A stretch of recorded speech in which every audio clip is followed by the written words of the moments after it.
उमापति महादेव की जय हो। अब तो उसके बाद जाकर के बाबा को शीतलता प्रदान हुई। सारे देवता बड़े प्रसन्न हो गए कि हमारे भोले बाबा हमारे लिए इतना बड़ा संकट अपने ऊपर ले लिए, तो क्या हम भोले बाबा के थोड़ा बहुत कुछ नहीं कर सकते? इसी के कारण भोले बाबा को दही दूध मद जल जो भी था प्रेम से चढ़ाए सभी लोग। उसी महीना का नाम सावन पड़ गया।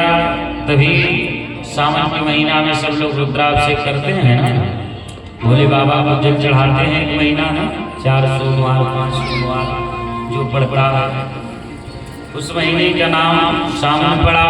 और सावन के महीना में कोई देवघर जाता है, कोई बासुकीनाथ, कोई पशुपतिनाथ, कोई महाकालेश्वर उज्जैन, सौराष्ट्री सोमनाथम च श्री शैले मल्लिकार्जुनम उज्जैनम महाकालम ममकारम ममलेश्वरम परल्लम वैजनाथम च डाकैनम भीमशंकरम सेतुबंधेतुरामेशम नागेशम दारुकावय।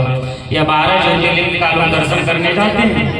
जिसके पास व्यवस्था नहीं है तो वह लोग आसपास के मंदिर में जाकर के भोले बाबा को जल चढ़ाते हैं। जिसके पास वो भी नहीं है तो अपने घर में ही भोले बाबा को नाम लेके, ये भोले बाबा ऐसे देवता हैं एक लोटा जल से ही माने जाते हैं। तभी से सावन का महीना आरंभ हुआ और सावन के महीना में सभी भक्त लोग भोले बाबा को जल रुद्राक्ष से, कोई जल से, कोई दूध से, कोई मध से, कोई घी से, कोई गन्ना के रस से, कोई कुश के रस से अभिषेक करता है। और सावन के महीना में दर्शन करिए, बारिश भी होता है ना, तो पहले वही देवराज इंद्र भोले बाबा को स्नान करा करके शीतलता प्रदान करते हैं। तो बोले उमापति महादेव। अब तो ये पहला पहला समुद्र मंथन से 14 रत्न निकला। दूसरा मंथन हुआ ऐरावत हाथी निकला, उसे देवराज इंद्र ने ले लिया। पुनः मंथन हुआ, तीसरा मंथन हुआ। तीसरे बार में कामधेनु गैया, बहुत सुंदर गैया कामधेनु गैया मंथन से प्रकट हुई, जो उसे ऋषि मुनि ने ले लिया। चौथा मंथन हुआ तो कस्तुभ्य एवं पदराग वाला एक सुंदर सा मणि निकला, जो मणि नारायण के गले में जाकर के स्थापित कर दिया। ये 5वां मंथन। और उच्च श्रविणा नाम के घोड़ा निकला, जिसे बलि ले लिया। ये 5वां। 6वां कल्प वृक्ष, जो स्वर्ग में जाकर के स्थापित कर दिया गया। 7वां मंथन हुआ, रंभा अप्सरा मंथन से प्रकट हुई, यह भी स्वर्ग में चली गई।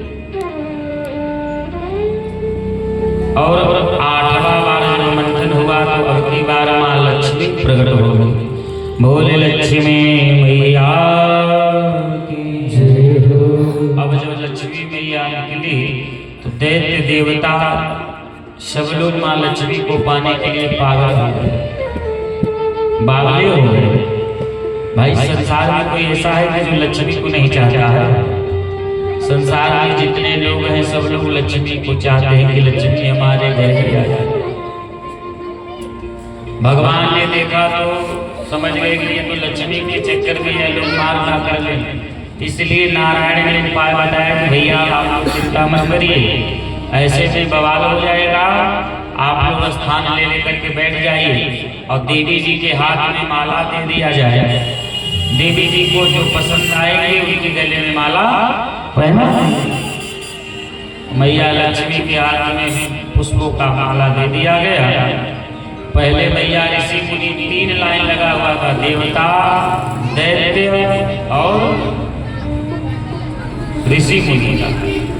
तो मैया पहले ऋषि मुनि की लाइन में प्रवेश की। पहले आसन पर दुर्वासा ऋषि, जो ऋषियों में बहुत ये ऐसे ऋषि हैं, दुर्वासा ऋषि बड़े क्रोधी स्वभाव। मैया लक्ष्मी देखी दुर्वासा ऋषि को प्रणाम के, महाराज तपस्वी तो बहुत हैं परंतु क्रोधित भी बहुत हैं। कहीं भोजन बनाने में लेट सवेर हो गया तो भस्म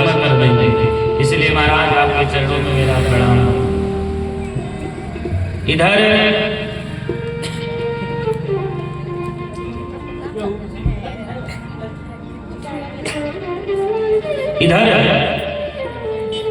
मैया लक्ष्मी ऋषि मुनि की लाइन में प्रवेश की, सबको प्रणाम करके चली गई। किसी को माला नहीं पहनाई, देवता के लाइन में प्रवेश। तो भगवान शंकर जी भी चिमटा जमा करके बैठे थे, हमारे गले में माला पड़ जाए। मैया लक्ष्मी जी के ये दानी तो बहुत हैं, दयालु बहुत हैं, परंतु इनका कोई ठिकाना नहीं है। महाराज आशा लगा के बैठ जाते हैं तो 2 साल 3 साल 5 साल तपस्या में ही लीन हो जाते हैं। और दूसरी बात, ये सबको सब कुछ दे देते हैं, लेकिन आज तक अपना घर स्वयं नहीं बना पाते। ये ऐसे देवता हैं, ये सबको सब कुछ दे देते हैं, परंतु आज तक अपना घर नहीं बना पाते। अब भूत प्रेत के साथ रहते हैं, मरघट में भस्म का चिता, भस्म का लेपन करते हैं। अब तो महाराज इधर मैया लक्ष्मी को भी प्रणाम की, दैत्य की लाइन में, दैत्य की लाइन में प्रवेश की तो कुछ ना कुछ कमी पाई। ये सब मायावी जो है, परंतु महाराज ये सब मांस मदिरा का सेवन करने वाले हैं, उनके पास नहीं रहेंगे। देवता ऋषि मुनि की लाइन में और दैत्य की लाइन में मैया प्रवेश की। सब लोग टुकुर देख रहे हैं, परंतु जो नारायण है वो सबसे अलग बैठे हुए हैं। एक बार भी मैया को नहीं देखी। मैया कहते कि यहाँ जितने लोग हैं सब हमको टुकुर देख रहे हैं, परंतु यह कौन है?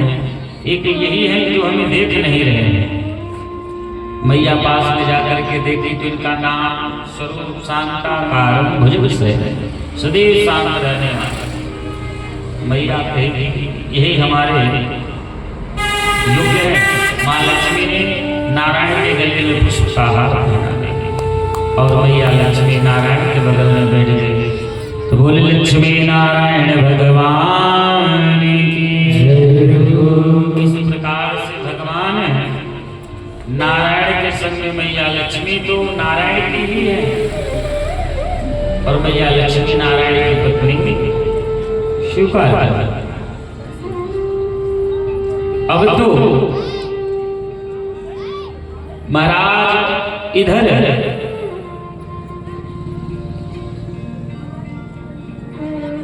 यह माता लक्ष्मी का प्रादुर्भाव हुआ, जो नारायण के साथ इनका विवाह संपन्न हुआ। नवा मंथन हुआ जब 9वीं बार में वारुड़ी मतलब मदिरा, और मदिरा मतलब दारू। समुद्र मंथन से मदिरा का भी प्रादुर्भाव हुआ। इसे दैत्य लेकर के चले गए। दैत्य मांस मदिरा का सेवन करते हैं। अब तो यह दैत्य लेकर के दारू को चले गए, मदिरा को। जब 10वां मंथन हुआ तो इस मंथन से चंद्रमा का प्रादुर्भाव हुआ। चंद्रमा आप लोग जान ही रहे हैं, जो चंद्रमा भगवान शिव के शीश पर विराजमान है। जब 11वां बार मंथन हुआ, सरंगा नाम का धनुष निकला, जो वो भी स्वर्ग में स्थापित किया गया। 12वां बार में मंथन हुआ तो एक शंख का प्रादुर्भाव, जो नारायण के हाथों में स्थापित कर दिया।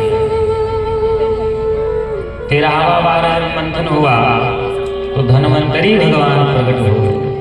बोले धन्वंतरी भगवान।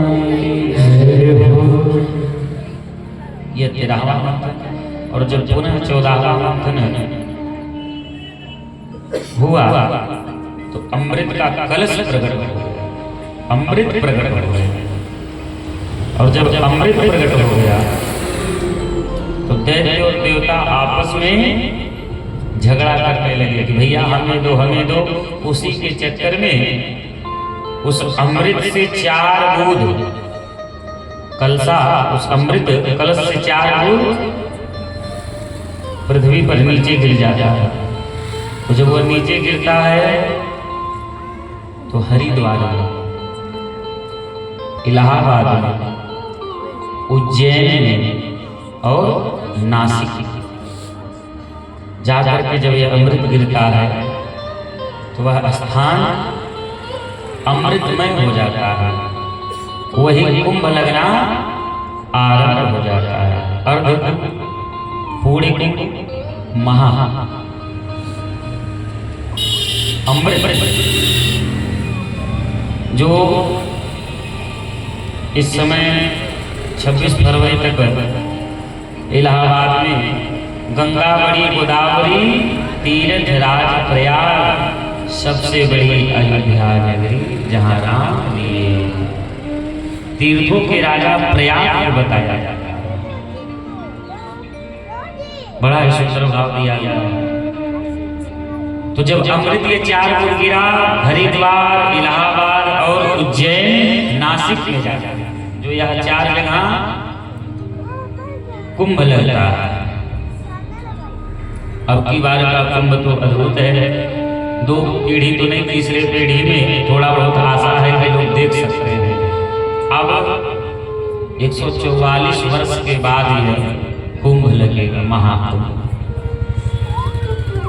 और देखिए, कहना नहीं चाहिए, इतना भीड़ है वहाँ कि 29 जनवरी को वहाँ थोड़ा बहुत घटना भी हो गया।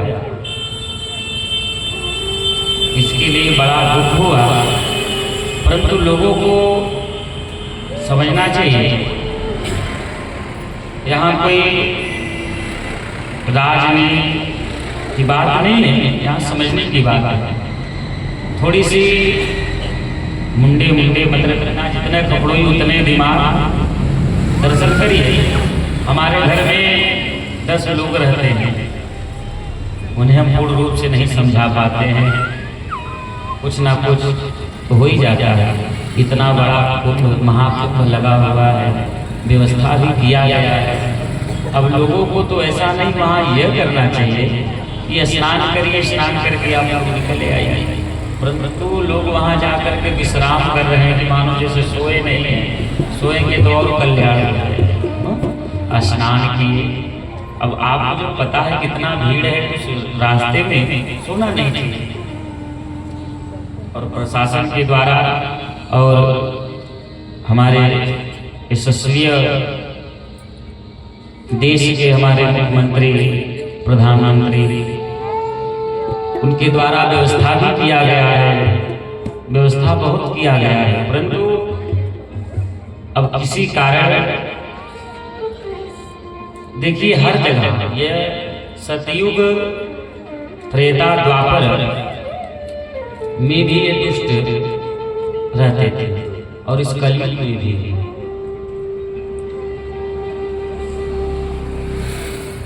मानव मर्यादा भूल चुके हैं। जब विश्वामित्र जी यज्ञ कर रहे थे तो वहां भी राक्षस लोग पहुंच गए। वहां भी राक्षस लोग यज्ञ को विध्वंस करने में लग गए थे। तो तब भी थे और आज भी है, परंतु उन दुष्टों के चक्कर में कितने सज्जन का जान चला गया। भगवान की आत्मा को शांति प्रदान करे। और वहां लोग अगर किसी का जान जा रहा है, उसे लोग बचा नहीं रहे, वीडियो बना करके फेसबुक पे छोड़ रहे हैं, लाइक सब्सक्राइब करवा रहे हैं। तो इसीलिए कहा गया है कि मानव मर्यादा भूल चुके हैं। जब कलयुग की हवा चली, अधूप कपूर न बिके नारियल, दारू बिक रहे गली। मर्यादा को भूल गए हैं। अगर कोई आज के समय क्या हो गया, अगर कोई मर रहा है तो मर जाए, परंतु उठाएंगे नहीं। एक जना तो हमारे आप सामने की बात है, एक गाड़ी लड़ गया और भैया जो थे वीडियो बना करके बना रहे हैं कि बताइए छटपटा रहा है, अब भाई साहब वीडियो बना रहे हैं। धन्य है भगवान। तो तो इसीलिए अगर आपके द्वारा पुण्य नहीं हो रहा है तो पाप भी मत करिए। उस कुंभ से स्नान करने से ज्यादा अगर किसी को आप बचा देंगे, किसी को सहायता कर, भीड़ बहुत ज्यादा, 10-5 घर में परिवार में उसमें रोज कलह मचाया होता है।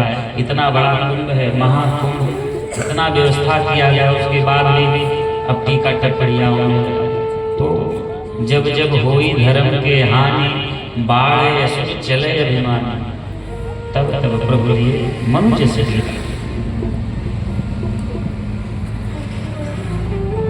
इसलिए जब ये समुद्र मंथन से अमृत निकला, दैत्य देवता आपस में झगड़ा करने लगे तो 4 ग्रुप 4 जगह जाकर के गिरा, हरिद्वार में, इलाहाबाद में और उज्जैन में, नासिक में, जहां कुंभ लगना आरंभ हो गया।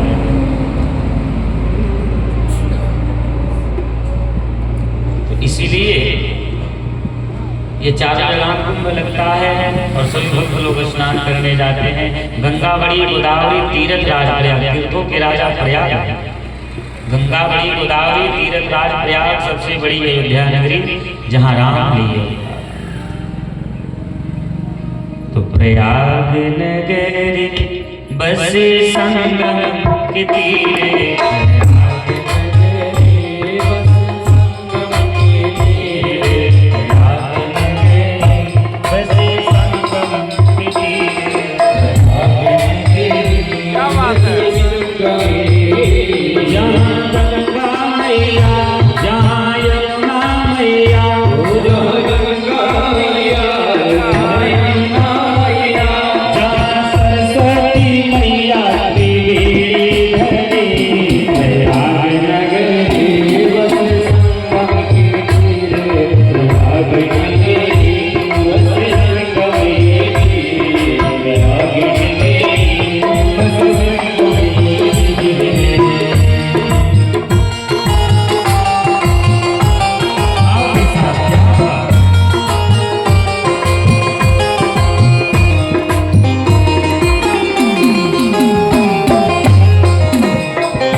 बोले प्रयागराज तीर्थ की त्रिवेणी मैया की, जहाँ गंगा मैया, जहाँ यमुना मैया, जहाँ सरस्वती मैया, त्रिवेणी दहाँ। तो जो लोग भाग्यशाली थे वह लोग वहाँ स्नान, अब बताइए जो जीवित रहेगा वही स्नान कर पाएगा। अब आने वाले 2 पीढ़ी तो महाराज इसमें कोई वही नहीं है कि वो देख पाएंगे। हाँ, तीसरे पीढ़ी में संभव है, देख सकते हैं। तो ये बड़े भाग्य से, बड़े भाग्य से, बड़े सौभाग्य से, ये बड़े भाग्य से लोग महाकुंभ का अमृत स्नान करते हैं कि श्री राम जय राम जय जय राम, श्री राम जय राम जय जय राम, श्री राम जय राम जय जय राम, श्री राम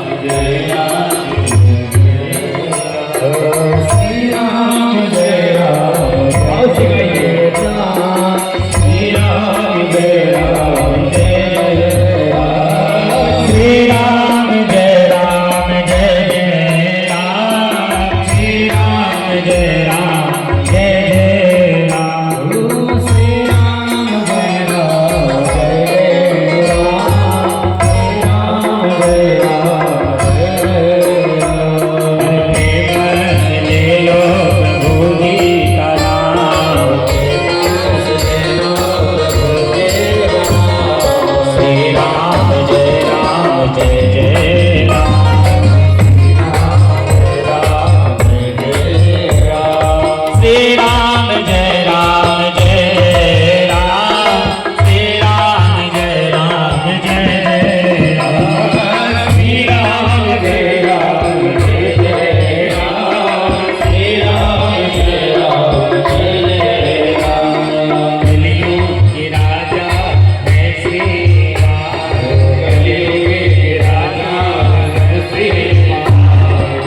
इस प्रकार से अब तो यह दैत्य देवता से अमृत लेकर के बात है।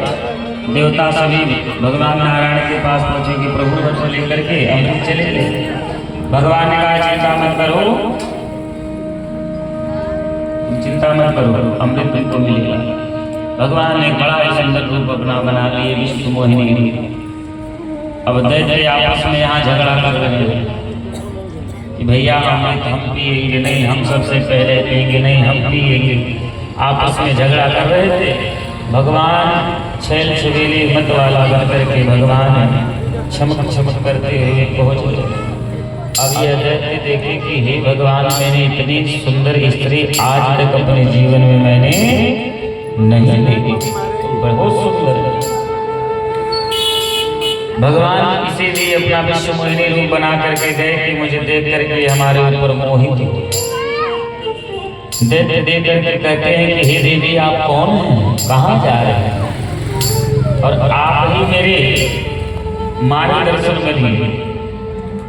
क्या देवी जी, हम लोग आपस में झगड़ा कर रहे हैं कि अमृत हम पिएंगे, अमृत हम पिएंगे, इसलिए हमारा इच्छा तो यही है कि आपके द्वारा अगर हम लोग अमृत पी लेंगे उधर, और जब आप पिलाएंगे तो बराबर सबको पिलाएंगे।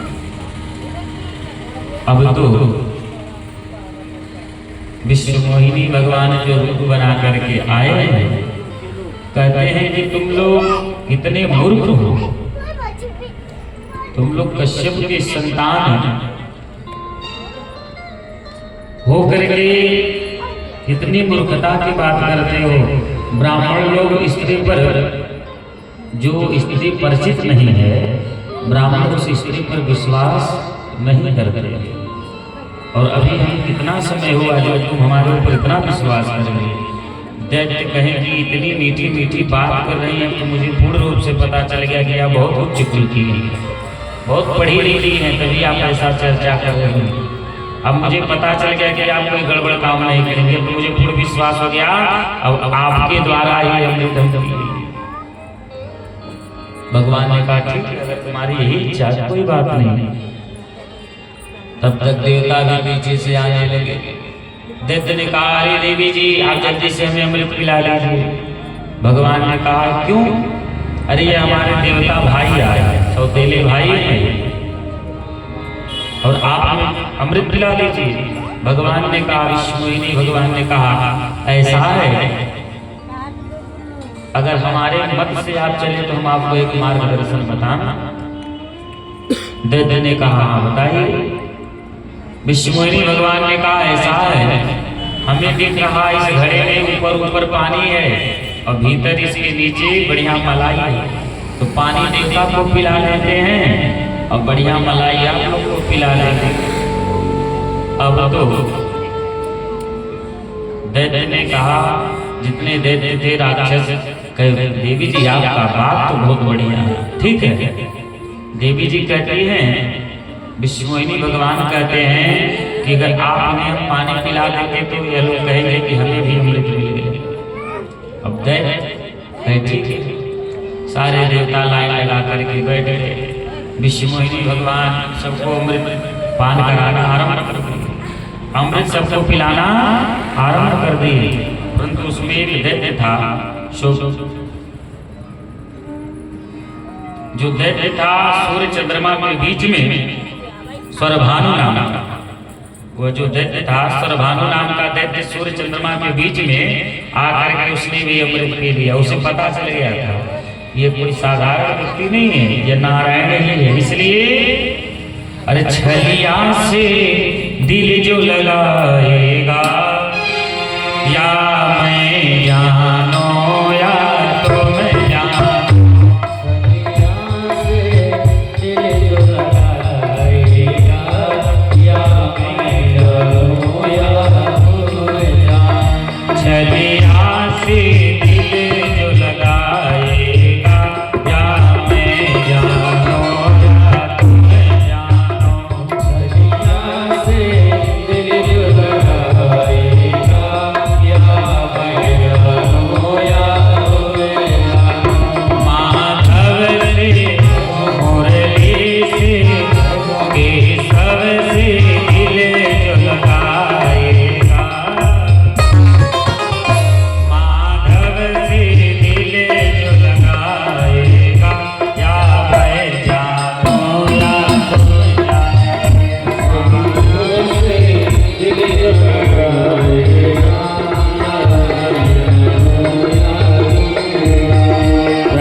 चल गए।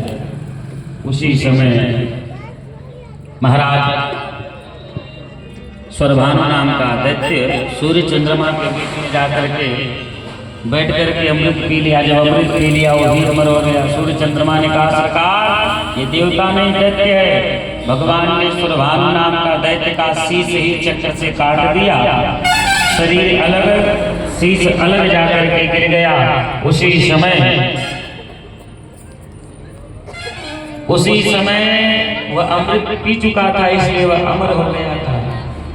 अब अमृत के प्रभाव और उसके रक्त के द्वारा जब उसका रक्त गिरा, उसके रक्त के द्वारा लहसुन प्याज का उत्पत्ति हुई।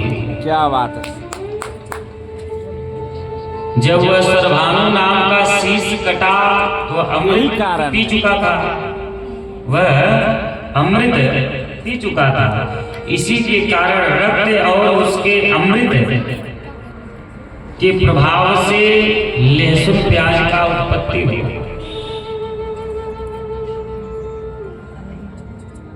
अब तो जब लहसुन प्याज का उत्पत्ति हुआ और वह जो स्वरभानु नाम का दैत्य था, अमृत के प्रभाव से वह राहु और केतु नाम से 9 ग्रहों में पूजा जाता है। जो ब्रह्मा मुरारी त्रिपुरंतकारी भानु शशि, वही भानु स्वरभानु नाम का जो दैत्य था, राहु केतु के नाम से वह विख्यात। अमृत के प्रभाव से 9 ग्रह मंडल, जो 9 ग्रह का वेदी बनता है, सूर्य चंद्रमा राहु केतु, वह राहु और केतु के नाम से जाता है। और उसके रक्त और अमृत मिलाकर के लहसुन प्याज का उत्पत्ति हुआ था। तो अमृत के नाते तो लोग डॉक्टर साहब कहते हैं कि लहसुन प्याज को खाना चाहिए, परंतु ये शास्त्र के विधान क्या है कि वह तामसी माना जाता है। इसलिए वह दैत्य का उस राक्षस के रक्त के द्वारा लहसुन प्याज का उत्पत्ति हुआ। इसीलिए यज्ञ पूजा में पूजा पाठ में उसे नहीं प्रयोग किया जाता। और वैसे भी मनुष्य को यह लहसुन प्याज खाना ही नहीं, ऐसा नहीं कि लहसुन प्याज खाने से वह अमर हो जाए। इस प्रकार से लहसुन प्याज का उत्पत्ति हुआ, इसीलिए इसे तामसी भी बताया है। तो बोलिए उमापति महादेव। इस प्रकार से भगवान ने स्वरभानु नाम के दैत्य का वध किए, सारे दैत्य का संहार किए। यह भगवान का 11वां अवतार कच्छप अवतार, भगवान कछुआ का अवतार। तो 11 अवतार भगवान का हो चुका। 12वां अवतार भगवान एक नरसिंह रूप धारण करके भक्त प्रहलाद की रक्षा करने के लिए अवतार अवतरित। श्री सुखदेव जी महाराज ने बताया, महाराज परीक्षित ने कहा कि महाराज भगवान ने नरसिंह का अवतार लिया, थोड़ा इस कथा को विस्तार करिए। तब श्री सुखदेव जी महाराज कहते कि राजन, एक बार जो हिरण्यकश्यप का भाई हिरण्यक्ष था, जो भी हमने आपको अवतार में बताया, चौथे अवतार में, कि हिरण्यक्ष जो था पृथ्वी को रसातल में लेके चला गया। तो देवता आकर ब्रह्मा जी से प्रार्थना की, तो ब्रह्मा जी नारायण का ध्यान करते समय ब्रह्मा जी को छींक आया, उनके नाम के द्वारा वाराह भगवान का प्रकट कर दिया। अवतार हुआ ब्रह्मा जी के नासिका के द्वारा वाराह भगवान का प्रकट हुए और रसातल में जाकर के हिरण्यक्ष के द्वारा भयंकर युद्ध करके उसका संहार कर दिए। तो वही हिरण्यक्ष का भाई हिरण्यकश्यप है, जो अपने भाई का बदला लेने के लिए नारायण से दुश्मनी कर लिया। तब महाराज परीक्षित कहते हैं कि प्रभु थोड़ा इस कथा को विस्तार करें। तब कहते हैं कि हे राजन, जब हिरण्यकश्यप का भाई हिरण्यकश्यप का वध हो गया, इनकी माता पिता रोने लगे, सकल परिवार कुटुंब के लोग रोने लगे। तो हिरण्यकश्यप कहता कि हे माता जी, हे पिताजी, आप लोग क्यों रो रहे हैं? चिंता मत करिए, जो भी मेरे भाई को मारा है मैं उसे अवश्य मारूंगा। अब तो हिरण्यकश्यप मन में विचार करने लगा, मैं किसका तपस्या करूं? नारद जी से पूछा कि मैं किसका तपस्या करूं? नारद जी ने कहा ऐसा है, तुम नारायण की तपस्या करो। हिरण्यकश्यप ने कहा ये नारायण ही मेरे भाई को मारा है, मैं नारायण का तपस्या नहीं कर सकता। नारद जी ने कहा तो भोले बाबा का तपस्या कर।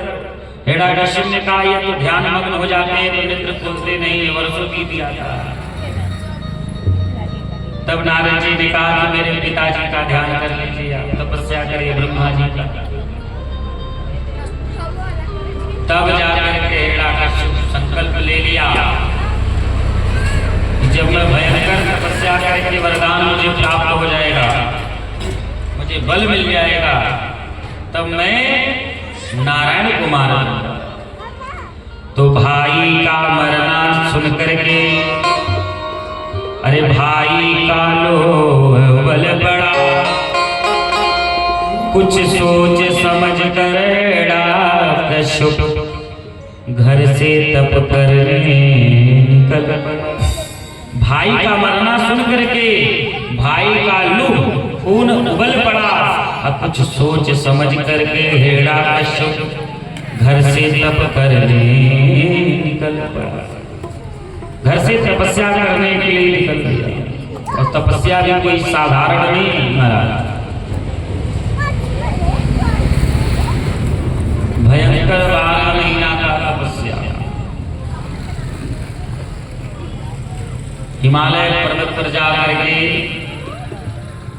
पहले महीना में अन्न खा करके तपस्या किया, तीसरे महीना में जल पी करके तपस्या किया, 5वें महीना में पत्ते खा करके तपस्या करने लगा, 8वें महीना में हवा पी करके तपस्या करने लगा। दर्शन करिए, अब तो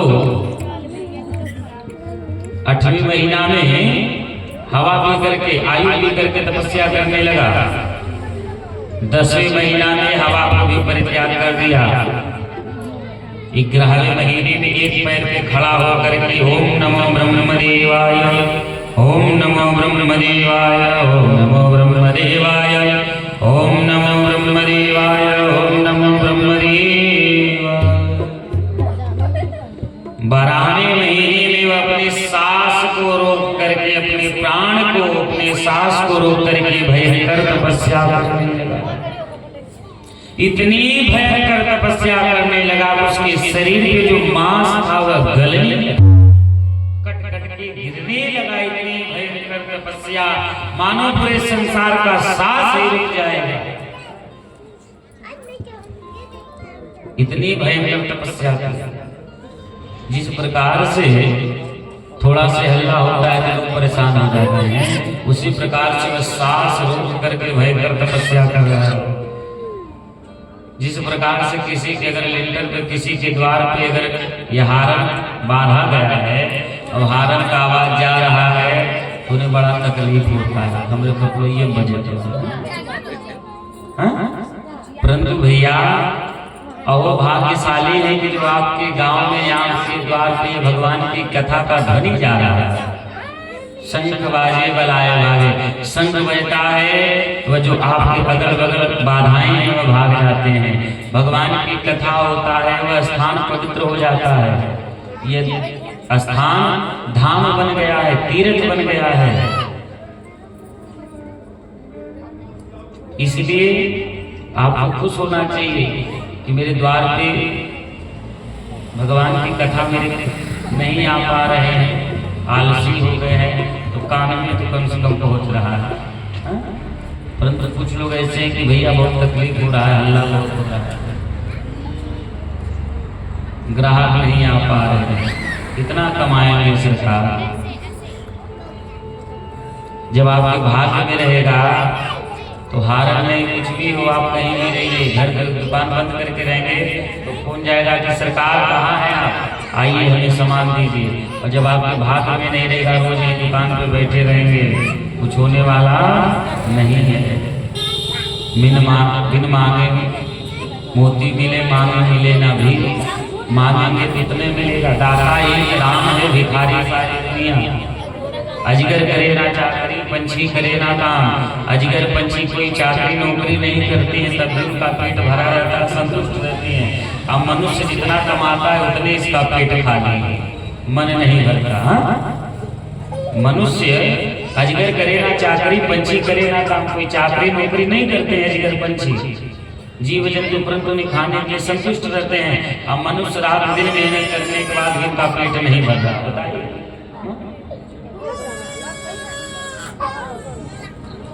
इसलिए अगर आपके द्वारा नहीं हो पा रहा है और किसी के द्वारा कथा हो रहा है तो कोई यहाँ चार नहीं लगेगा। अगर आपका प्रेम है तो सूर्यबत्ती साना भगवान जो आपको दिए चढ़ा सकते हैं, परंतु हम आपसे कहने नहीं जाएंगे कि आप अपना चढ़ाएं।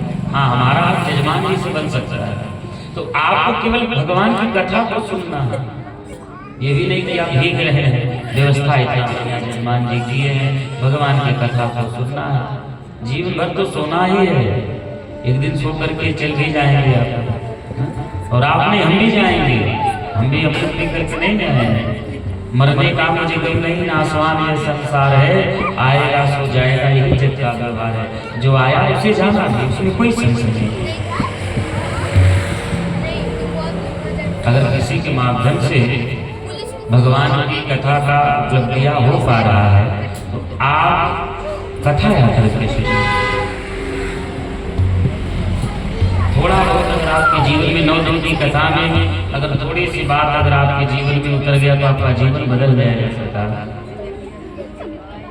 और साथ में जाने साथी मित्र जल जल में पान तक, अर्धांगिनी भी है निभाएगा तो केवल मकान तक, बेटा भी है निभाएगा तो केवल अग्निदान तक, परिवार के लोग भी चलेंगे तो केवल शमशान तक। कोई की शिक्षा चाहता नहीं। बहुत दूर की बात छोड़िए, कोरोना काल में पता चला पिताजी को कोरोना हो गया तो पत्नी पास में नहीं जाती थी। जैसे कुत्ते को भोजन दिया जाता है उस प्रकार से लोग परिवार के साथ व्यवहार करते।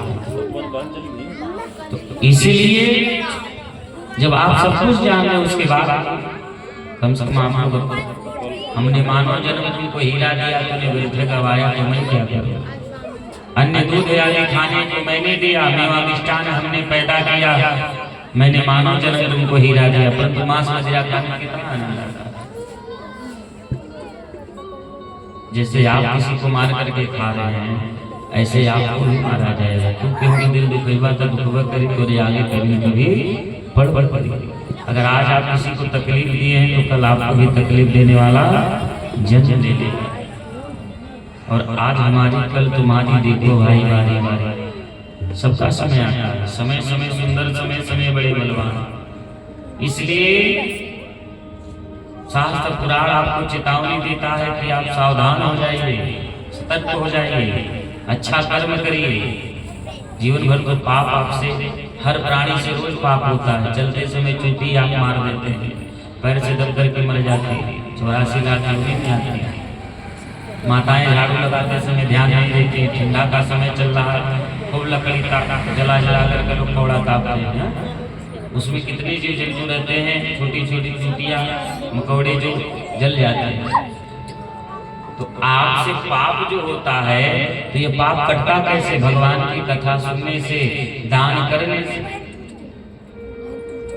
अग्नि में कोई वस्तु को डाला जाए वह जला करके भस्म कर देती है कि नहीं, यहाँ बताइए। चाहे जैसा हो वह अपने आकार में ले लेती है। तो ब्राह्मण के पास जो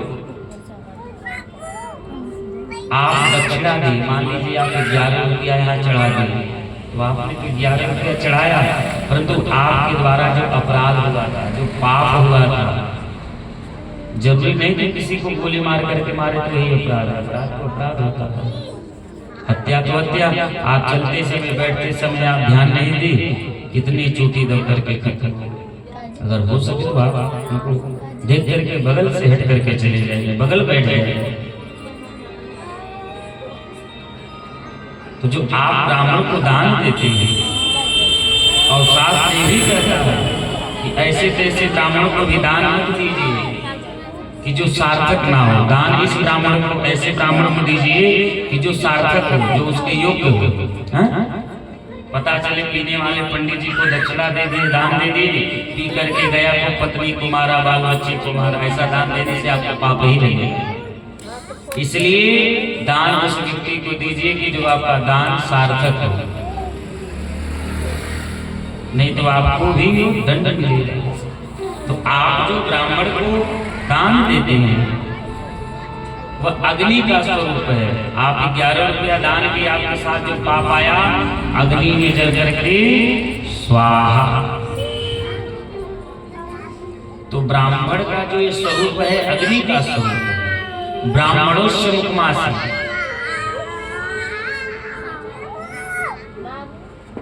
ओम अग्नि वर्चो ज्योति, अग्नि का स्वरूप है। ब्राह्मण का जो रूप है वो अग्नि का स्वरूप है। तो जो आप ब्राह्मण को दान देते हैं उसके साथ आपका जो आपके द्वारा अपराध हुआ है, पाप हुआ है, वह पाप कटता है। और जिस दिन दान देना, यज्ञ करना बंद हो गया, संसार में आनंद हो जाए। अभी तो कुछ ऐसे लोग हैं, आप जैसे कि कहीं यज्ञ हो रहा है, कहीं पूजा हो रहा है, कहीं सचंडी महायज्ञ, कहीं रुद्र महायज्ञ, कहीं हनुमत महायज्ञ, कहीं भगवान का प्राण प्रतिष्ठा ही हो रहा है, कहीं भगवान का रामचरितमानस का पाठ ही हो रहा है। इसी के कारण बचा हुआ।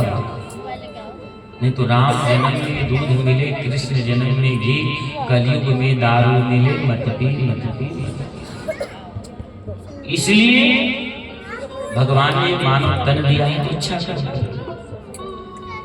तो आप जो दान देते हैं, अन्य में भी दोष होता है, परंतु आप क्या करते हैं, भगवान ये जो लेके ठाकुर जी भगवान घर में आप पूजा करते हैं, भगवान का तस्वीर रहता है, फोटो रहता है, आप अपने घर में जो भी बनाइए पहले ठाकुर जी को अर्पित करिए। वह अमृत प्रसाद के स्वरूप, वह प्रसाद का रूप हो जाता है। तुम ही निवेदित भोजन करें, भट प्रसाद पट भूषण करें। हे प्रभु जो है ऐसे स्वीकार करिए। कोई नया वस्तु आप लाए, पहले भगवान को अर्पित करिए। सोना हो, चांदी हो, कपड़ा हो, लत्ता हो, जो भी वस्त्र, उपवस्त्र हो इत्यादि कोई सामान हो, पहले भगवान को अर्पित करिए। हे प्रभु ये सब आपका ही है, आपसे स्वीकार कीजिए। भोजन अगर आपका तैयार हो गया तो पहले भगवान को पवाइए। अरे राम को पवाने को जी जाता, पवाने को जी जाता है, राम को पवाने को जी जाता है, राम को पवाने को जी जाता है, राम को पवाने को जी जाता है, राम को पवाने को जी जाता है, आधपुरी जाने को जी जाता है, आधपुरी जाने को जी जाता है, राम को पवाने को जी जाता है, राम को पवाने को जी जाता है, आधपुरी जाने को जी जाता है, आधपुरी जाने को जी जाता है। दर्शन करिए, आप भगवान राम को पवाने को जी चाहता है। आप जो भी बनाइए भगवान को प्रेम से भोग लगाइए। आपके घर में कभी संकट नहीं आ सकता है अगर आप रोज प्रतिदिन भगवान को भोग लगाते हैं। नहीं कुछ है तो तुलसी दल ही लेकर के भगवान को अर्पित करिए। भगवान नारायण को तुलसी दल बड़ा ही प्रिय है। अगर आपके पास कुछ नहीं है तो घर से आप तुलसी दल लेकर के आइए, प्रभु के चरणों में अर्पित कर दीजिए। परंतु भाव होना चाहिए, प्रेम होना चाहिए। है सत्य यही भगवान यही कहलाते हैं। अगर भक्त का भाव विमल हो तो भगवान प्रसन्न हो जाते हैं। आप भाव को प्रकट करिए। भगवान कहते हैं कि तुम पग चलो एक, मैं पग चलूं साथ। तुम मेरे लिए एक बार चलो, मैं तुम्हारे लिए बार बार चलने के लिए तैयार। द्रौपदी जी सभा में जब भगवान शिशुपाल का वध कर दिए, उनका अंगूठा कट गया, उंगली कट गया। मां द्रौपदी ने अपने आंचल को, साड़ी को फाड़ करके उनके हाथों में ले ली। भगवान ने कहा कि बहन, कभी संकट आए तो एक बार मुझे याद। तब भैया द्रौपदी, भीष्म पितामह, द्रोणाचार्य, कृपाचार्य, संजय, धृतराष्ट्र, विदुर, पांडव, सूर्यपुत्र कर्ण, दुशासन, दुर्योधन, शकुनी, सब लोग बैठे थे, किसी ने लाज नहीं। तब द्रौपदी जी कहती, कहाँ जा चुके हो प्यारे भैया, यहाँ लाज मेरी लुटी जा रही है, आप मेरे लाज। तो भगवान वहां से चल रहे हैं। जिस पति जिस परिवार के लिए प्रेम करते हैं आप लोग, वही परिवार नहीं आया बचाने के लिए, अंत में परमात्मा ही आएंगे। इसलिए भगवान ने मानव तन दिया है, तो नहीं ज्यादा।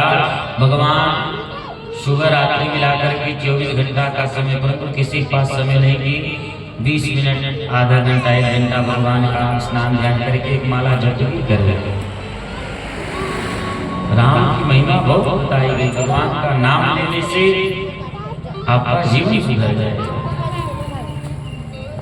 धुंधकारी क्या था? बहुत बड़ा पापी था, ब्राह्मण कुल में था। मैं बार बार कहता हूँ, व्यक्ति ब्राह्मण हो, क्षत्रिय हो, वैश्य हो, शूद्र हो, उससे कुछ नहीं लेना है। व्यक्ति अगर वो कर्महीन रहेगा तो सब देते। हम पंडित जी रह करके क्या करेंगे जब हमारा ब्राह्मण कर्म नहीं रहेगा? इसलिए हम अभी व्यक्ति का कर्म प्रधान होता है। अभी हम दुकान खोल के बैठ जाएंगे, लोगों में सेठ जी कहेंगे, सब्जी बेचेंगे तो मोरिया जी कहेंगे, वर्दी मिल जाएगा तो साहब कहेंगे, मेडिकल पर बैठ जाएंगे तो डॉक्टर साहब कहेंगे। व्यक्ति का कर्म प्रधान होता है, इसलिए यह विशेष ध्यान है। भगवान बार बार मौका नहीं देंगे।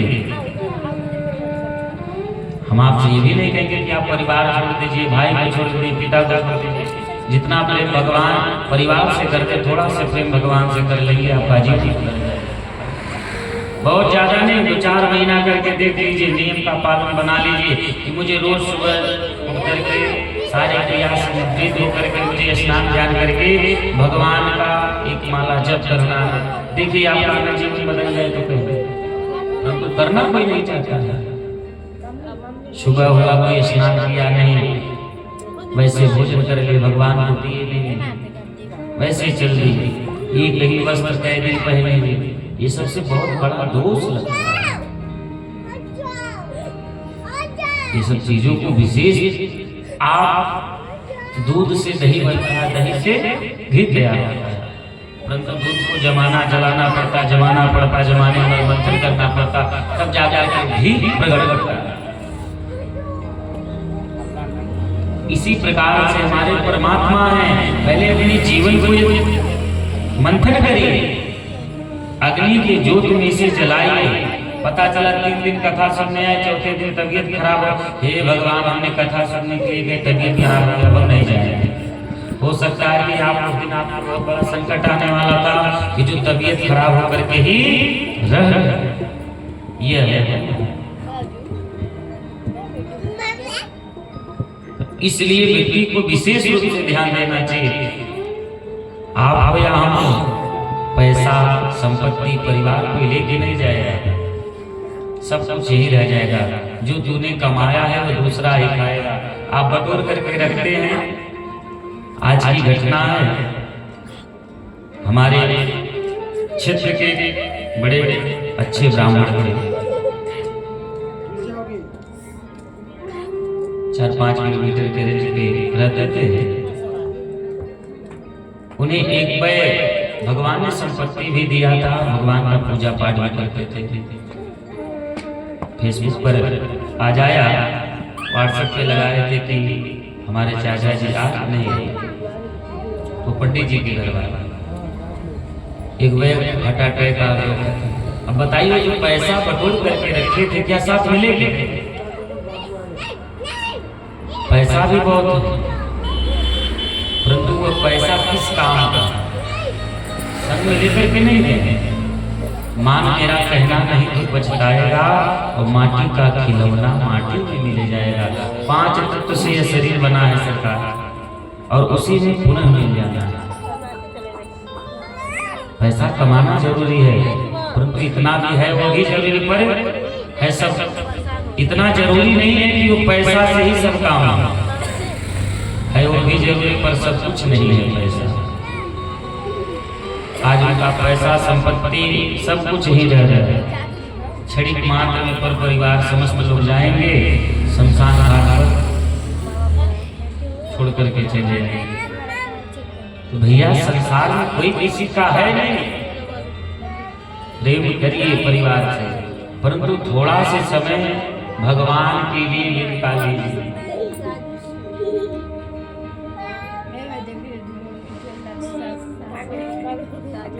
और आप अपने जीवन में से उतार करके देख लीजिए। अगर आपका जीवन सार्थक ना हो जाए तब आप आइए।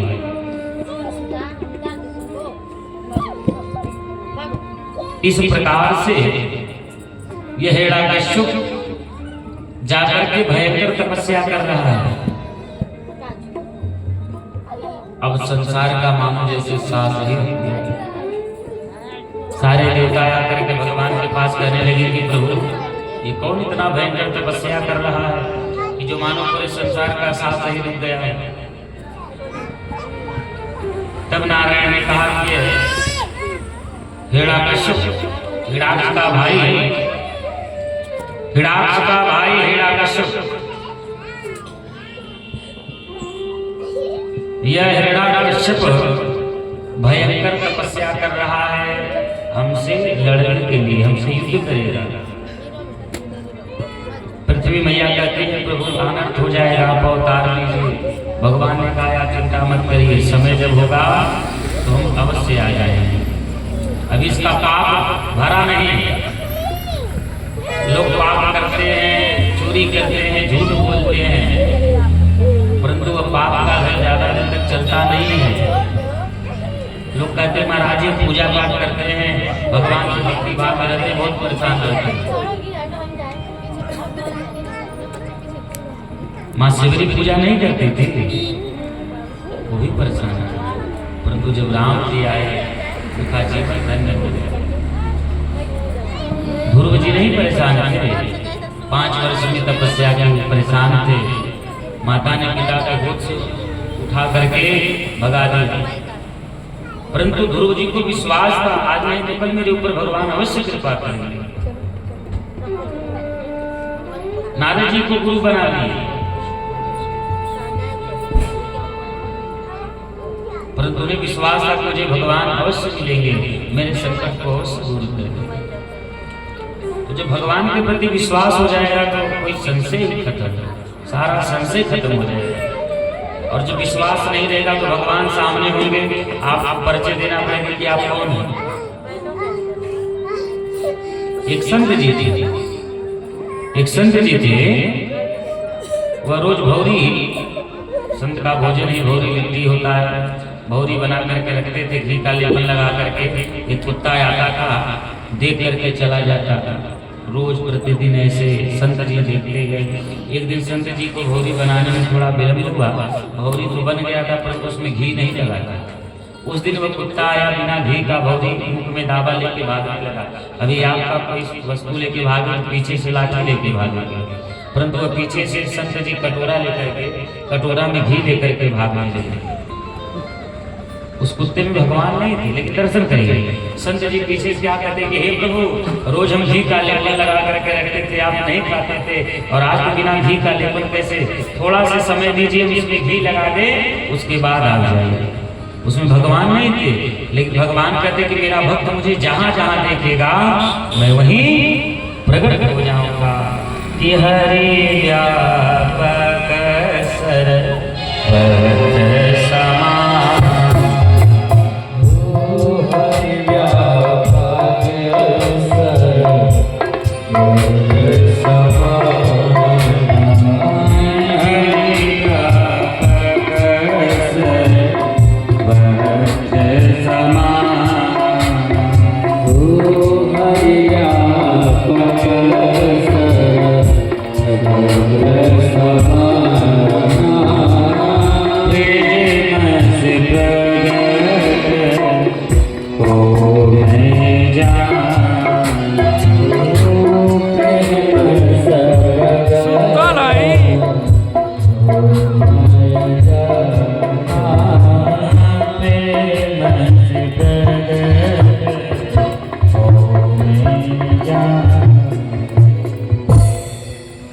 हथवा खाली कर रही।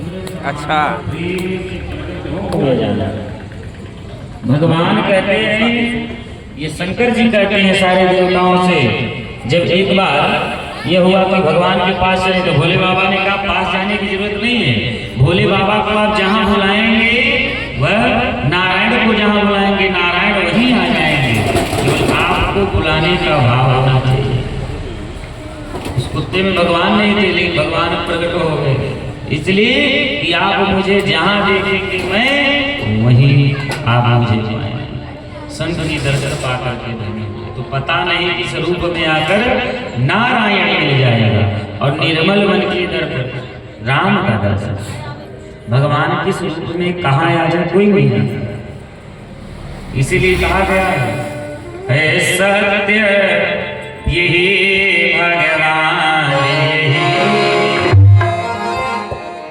है, सत्य यही भगवान यही भगवान यही कहलाते हैं, सत्य यही भगवान यही भगवान यही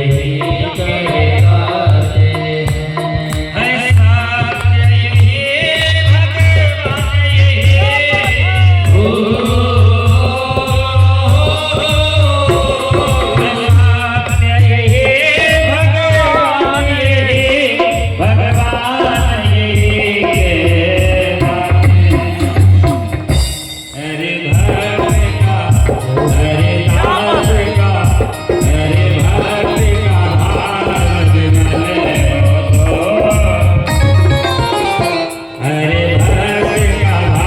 हैं,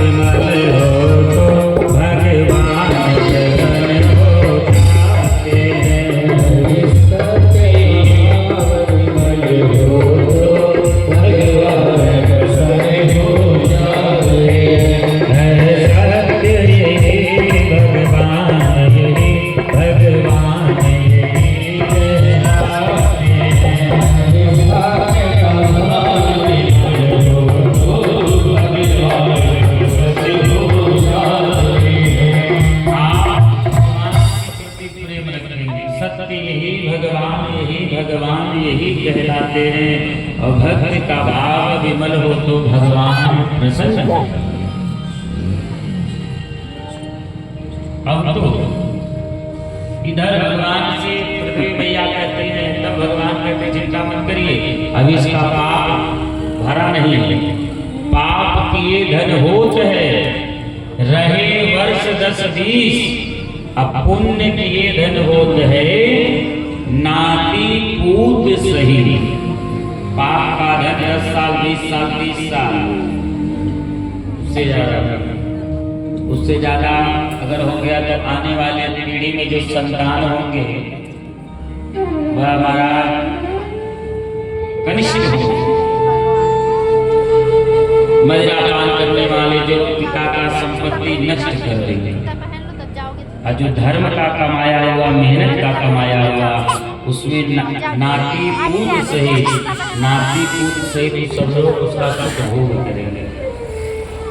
जो कमाता है वो धन का वह सुख भोग नहीं कर पाता, वो तो कमाने में लगा हुआ है, इकट्ठा करता है, परंतु वो उसका सुख नहीं भोग पाता। इसलिए भगवान कहते हैं कि चिंता मत करिए, अभी इनका पाप भरा नहीं, पाप का घड़ा भरा नहीं। इधर ब्रह्मा जी पहुंच जाते हैं हिमालय पर्वत पर, जहाँ हिरण्यकश्यप भयंकर तपस्या करता है। ब्रह्मा जी कहते हैं पहुंच करके कि बस मैं तुम्हारे तपस्या से प्रसन्न हूँ कि तुम वर मांगो, तुम वर मांगो। ब्रह्मा जी कहते हैं कि मैं तुम्हारी तपस्या से प्रसन्न हूँ, तुम नेत्र खोलो कि तुम वर मांगो, तुम वर मांगो, तुझे वर मैंने तो दिया। तुम वर मांगो, तुम वर मांगो, तुझे वर मैंने तो दिया। अरे वर मांगो, तुम वर मांगो,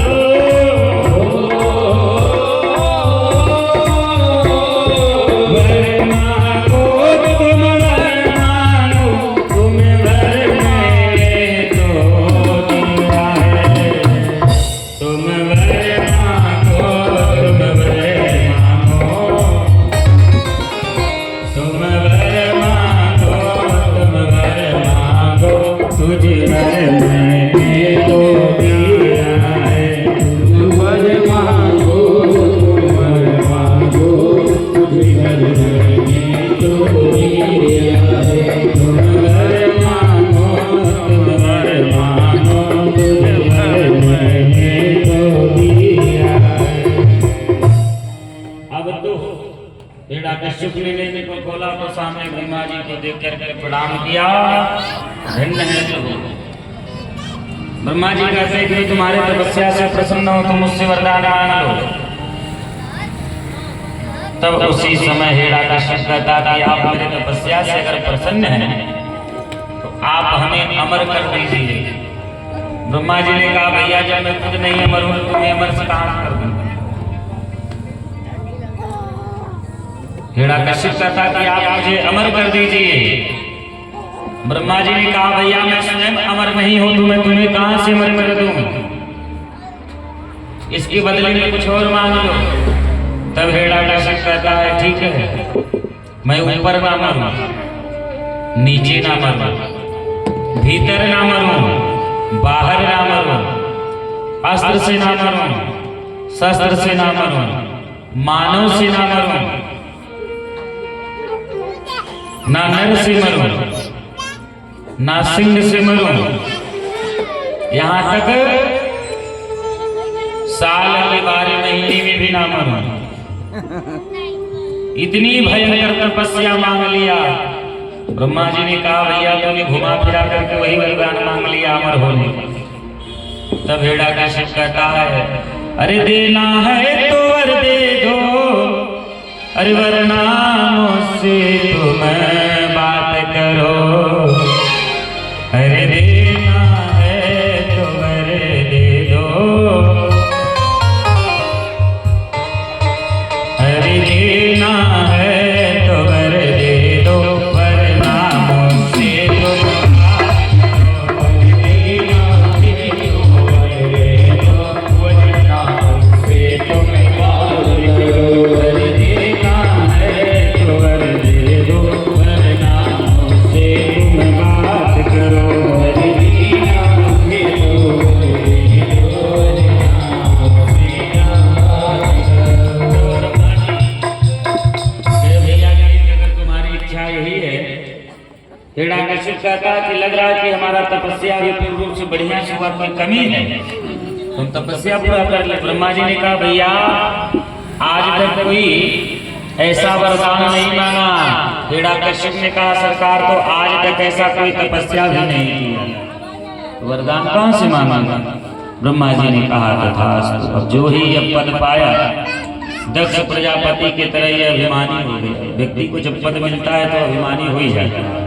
भले कहे कि भैया मेरे अंदर अभिमान नहीं है, वो अभिमान आ ही जाता है। अब ये पद पा करके अभिमानी हो गया, मचल करके चलने लगा।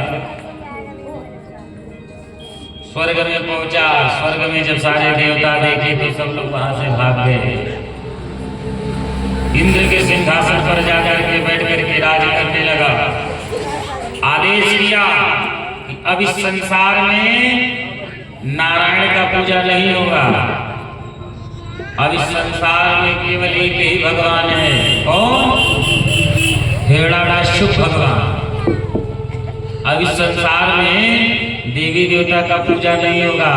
बड़े बड़े मंदिर में ताला लगवा दिया। संत महात्मा जो जब तब पूजा पाठ कथा करते थे उन्हें मार मार करके जेल में बंद कर दिया। जो ना माने उसे सीताराम सीधे खत्म करवा दिया। कहा कि महाराज अब इस संसार का देवता केवल एक ही हिरण्यकश्यप भगवान है। तो जब ये तपस्या करने गया था, तपस्या करने जा रहा था तो देवराज इंद्र ने अपनी पत्नी कयाधु देवी का हरण कर लिया। तो हरण करके लेके जा रहे थे। रास्ते में देवराज नारद जी मिल गए। तो नारद जी ने पूछा भैया ये तुम क्या कर रहे हो, ये कौन है? तब देवराज इंद्र ने कहा ये सरकार ये हिरण्यकश्यप की पत्नी कयाधु देवी है। तो क्यों लेके जा रहे हो? देवराज इंद्र ने कहा कि इस समय अगर गर्भवती हैं और गर्भवती हैं, हमें भय है कि जब इसका बाप इतना बड़ा पापी है तो ये भी बहुत बड़ा दुष्ट पापी होगा, इसीलिए हम इन्हें खत्म कर देंगे। नारद जी ने कहा भैया ये जरूरी नहीं कि पिताजी IAS बन गए तो बेटा भी बन जाए, ये जरूरी नहीं कि पिताजी मास्टर बन गए तो बेटा भी बन जाए। हो सकता है कि बेटा चोर बन जाए, भक्त बन जाए, हो सकता है उससे बड़ा उपाधि मिल जाए। इसलिए आप लेके जा रहे हैं कोई बात नहीं, परंतु अगर वह तपस्या करके लौट आया और उसे पता चल गया कि देवराज इंद्र ने ही उसकी पत्नी का हरण किए थे तो आपको छोड़ेगा नहीं। अब तो यह भयभीत होकर के वहीं छोड़ करके कयाधु देवी को भाग गए देवराज। तो उसी समय नारद जी कयाधु देवी को अपने आश्रम में लेकर के चले गए और आश्रम में लेकर के गए तो प्रेम से महाराज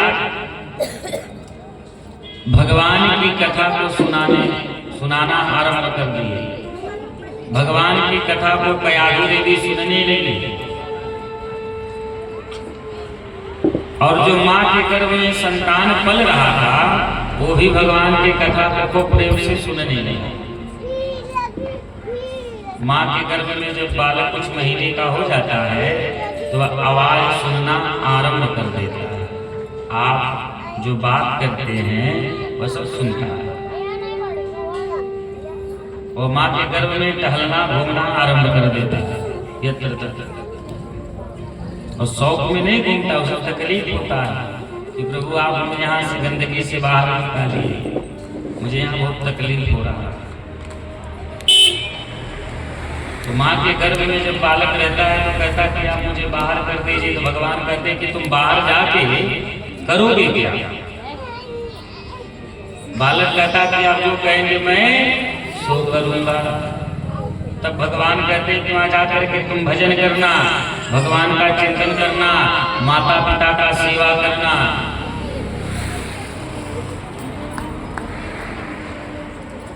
तब वह कहता है कि ठीक है प्रभु हम सब कुछ करेंगे।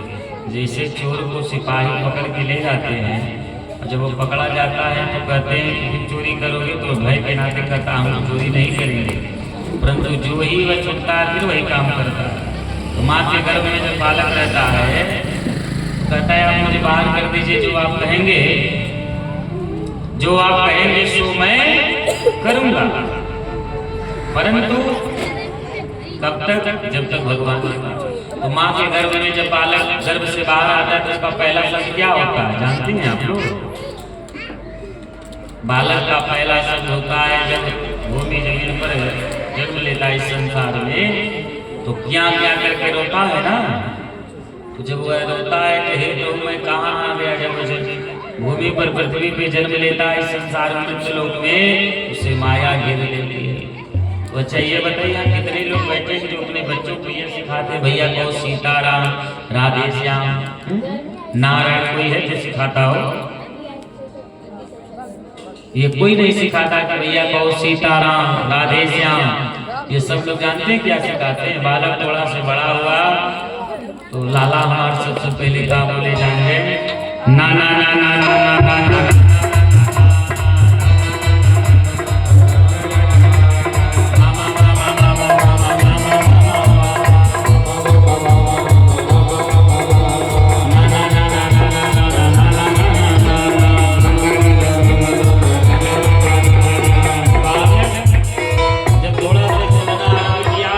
सब लोग भैया नाना नाना को मामा मामा मौसी नानी इत्यादि सब नाम है?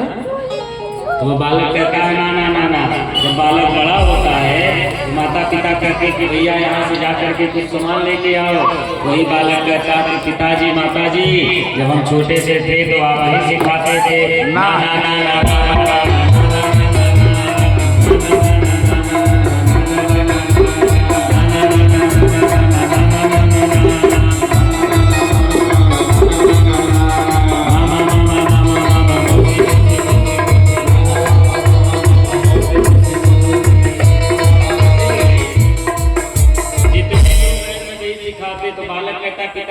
छोटे से थे आप ही सिखाते थे नाना नाना मतलब कुछ मत करना। तो जब आज बालक नहीं करता तो आपको काहे तकलीफ होता है? तो जैसे जेकर रहन सब तैसे जेकर खैका, जैसे जेकर माई बाप वैसे उनकर लइका। बाढ़े पुत्र पुत्र पिता के घर में, खेती उपजे अपने घर में, माता पिता के पुण्य प्रताप से वह संतान आगे बढ़ता है, यश कीर्ति को वह प्राप्त करता है। तो इसलिए तोता को जो शब्द आप सिखाएंगे वही वह बोलना आरंभ करेगा। अमर कथा में आपने सुना मैया पार्वती हूँ वही शब्द वो बोलना आरंभ कर दिया। तो बच्चे को जो आप बचपन में जो सिखाएंगे वही वह सीखेंगे।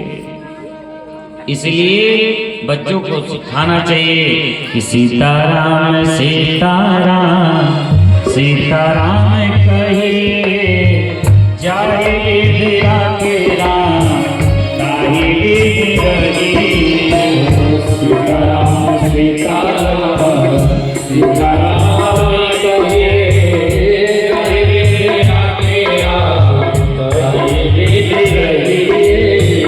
मुखी में हो राम राम राम से हाथ में, तू अकेला नाहे प्यारे राम जी तेरे साथ में, मुखी में हो राम राम राम से हाथ में, तू अकेला नाहे प्यारे राम तेरे साथ में, विधि का विधान जान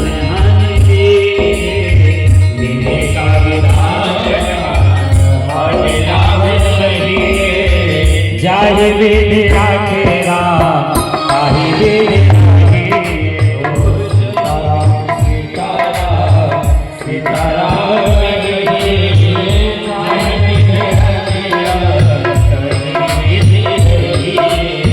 किया अभिमान तो फिर मान नहीं पाएगा, अभिमान तो फिर मान नहीं पाएगा, होगा प्यारे वही श्री राम जी को भाएगा, होगा प्यारे वही श्री राम जी को भाएगा, फल आस त्याग शुभ कर्म करते रहे, फल आस त्याग शुभ काम करते रहे, जाहि विधि राखे राम ताहि विधि रहे, सीताराम सीताराम सीताराम कहिए, जाहि विधि राखे राम ताहि विधि रहे, जाहि विधि राखे राम ताहि विधि रहे, जाहि विधि राखे राम ताहि विधि रहे। अब तो महाराज तो माँ के गर्भ से जो संतान जन्म लेता थी, इसलिए जो बच्चे को आप संस्कार देंगे वही आपको अंत समय में लाभ प्राप्त होगा। इसलिए जब अपने बच्चों को आप ये संस्कार देंगे, आज का संस्कार तो पहले के बालक माता पिता से प्रणाम करते थे चरणों में, माता जी प्रणाम, पिताजी आपके चरणों में प्रणाम, तो माता पिता भी आशीर्वाद देते थे। हाँ? और आज का प्रणाम क्या है, आज का शब्द क्या है, पिताजी गुड मॉर्निंग, पिताजी गुड नाइट, हेलो हाय करते हैं। तो पिताजी से जब आप गुड मॉर्निंग बोलेंगे तो पिताजी क्या करेंगे, वो भी कहेंगे बेटा गुड मॉर्निंग। तो जब ये आप लोग का ही गलती है, इसीलिए तो आपका संतान अगर वृक्ष छोटा सा है, अगर टेढ़ा मेढ़ा हो रहा है, झुक रहा है, तो हमारी माताएं जो होती हैं उसमें छोटा से लाठी का सहारा देते हैं, वृक्ष सोज हो जाता है। हाँ?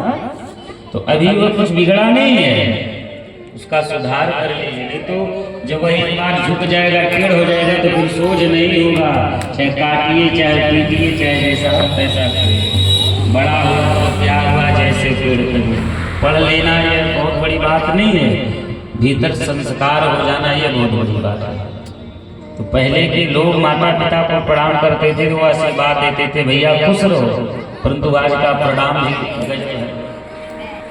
इसलिए बच्चों को संस्कार देना चाहिए, अपने सनातन धर्म की भगवान की महिमा बताना चाहिए।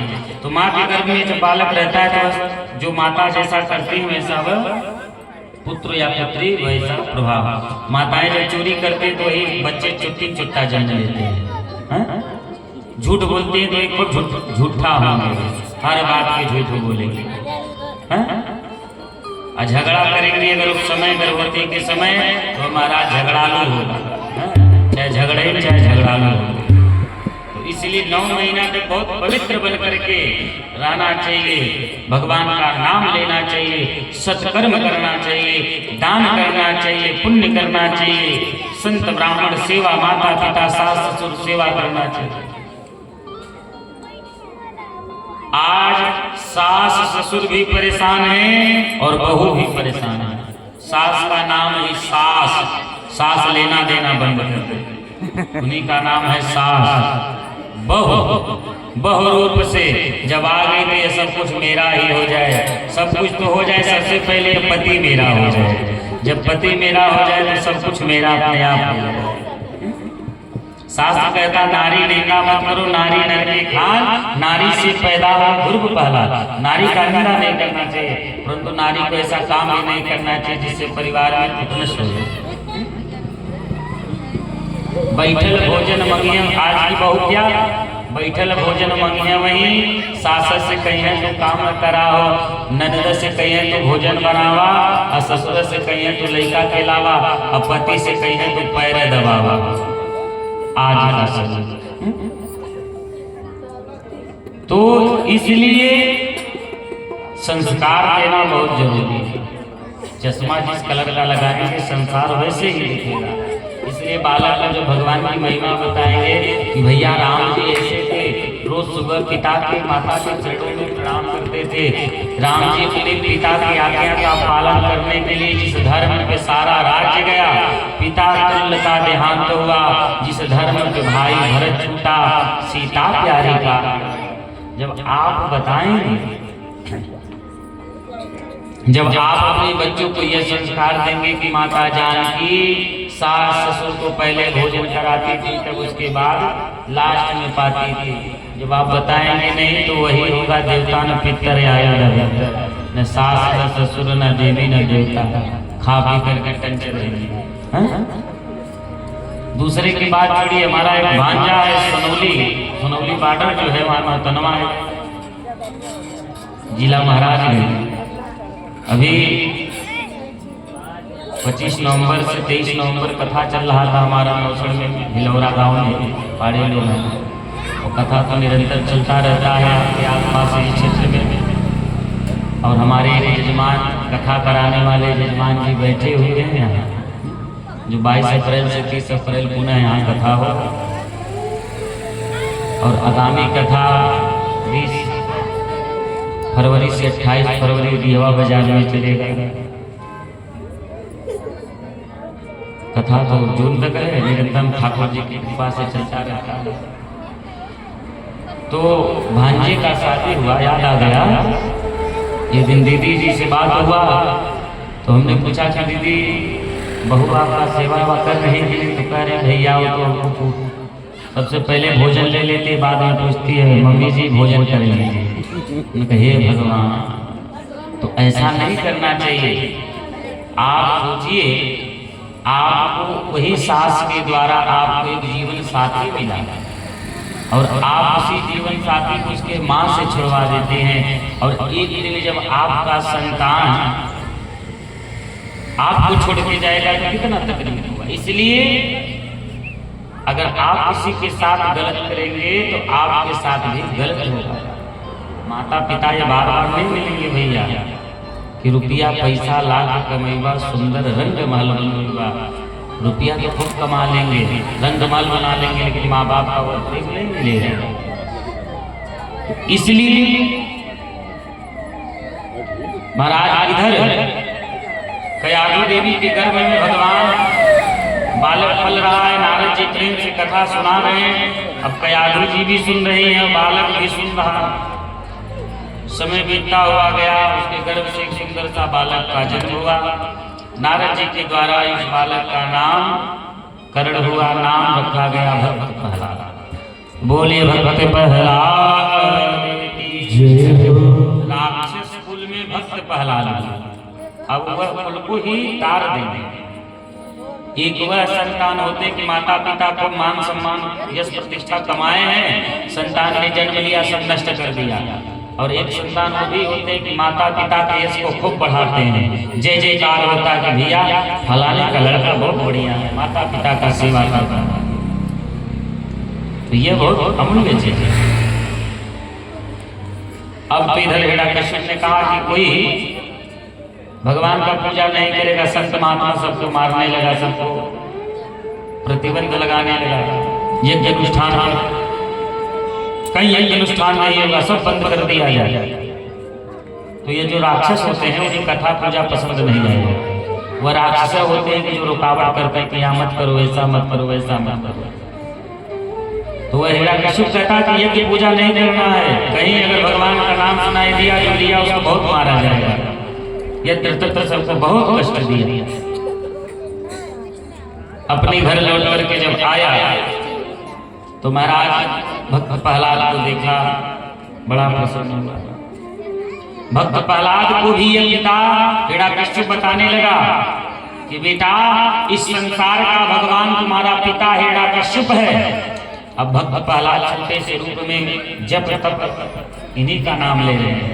जो पूछता है तो भक्त प्रहलाद कहते कि मेरे पिता ही मेरे भगवान है। और पिता भगवान तो होता है, पुत्र के लिए पिता भगवान ही है, होता नहीं है। परंतु हिरण्यकश्यप कहता था कि संसार का मैं भगवान हूं। भक्त प्रहलाद वही रटते थे। भक्त प्रहलाद का एडमिशन करा दिया, पाठशाला में पढ़ते थे। एक दिन ऐसे भक्त प्रहलाद जी घूमते हुए जा रहे थे तो एक बूढ़ी सी मैया रो रही। भक्त प्रहलाद उसी रास्ते से जा रहे थे तो बूढ़ी मैया क्या कह करके रो रही थी, हे मेरे राम, हे मेरे राम, हे मेरे राम। भक्त प्रहलाद जी के कान में पहुंचा, हे मेरे राम, ये कौन है? और वो बूढ़ी मैया कुहारनी थी जो मिट्टी का बर्तन बनाती हैं, वो मिट्टी का बर्तन बनाती थी और मिट्टी का बर्तन बना करके पकाती थी। अब तो भक्त प्रहलाद जी उसके पास आए, पूछे कि ये बताइए राम कौन है? वह कुहारी कहती है कि यह राम मेरे भगवान हैं और मेरे ही नहीं तुम्हारे भी भगवान। भक्त प्रहलाद ने कहा पागल हो गई, मेरे भगवान तो मेरे पिता हैं और इस संसार के भगवान केवल एक हमारे पिता हिरण्यकश्यप भगवान है।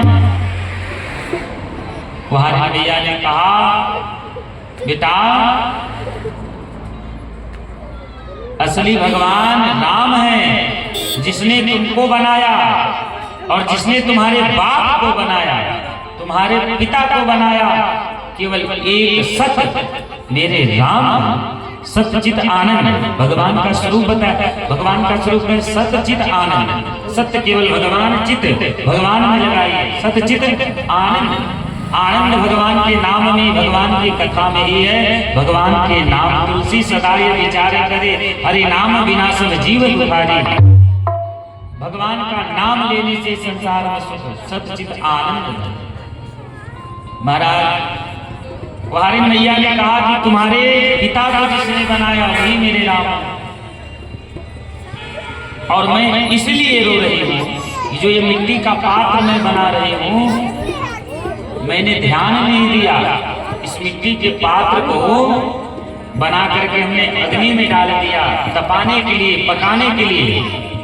इस अग्नि में जब मैंने डाल दिया तो इस मिट्टी के पात्र में 4 बिल्ली के बच्चे पड़े हुए।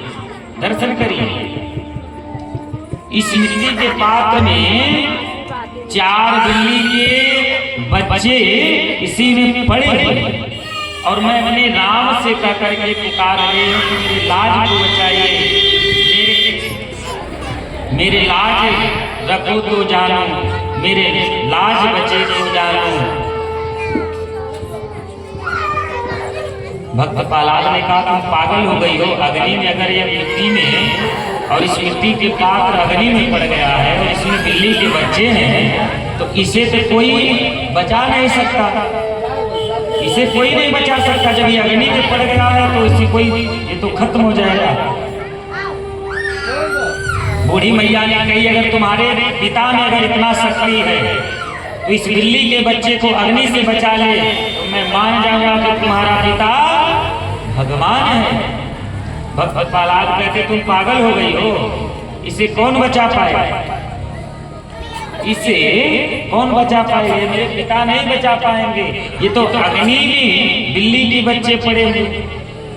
बूढ़ी मैया कुहारी मैया ने कहा जो तुम्हारे काम पिता नहीं कर सकते वह काम मेरे राम करेंगे, वह मेरे काम मेरे राम करेंगे। भक्त प्रहलाद ने कहा कुहारी मैया से कि हे बूढ़ी माता सुनो, मैं कल आऊंगा और इस मिट्टी के पात्र को कल अग्नि जो यह मिट्टी का पात्र है तुम इसे कल खोलना। अगर ये बिल्ली के बच्चे जीवित मिल गए तो मैं जीवन के लिए तुम्हारे राम का मैं दास बन जाऊंगा। मुझे पता है ये बिल्ली के बच्चे बचेंगे नहीं, परंतु अगर ये बच गए तो मैं तुम्हारे राम का दास बन जाऊंगा जीवन के लिए।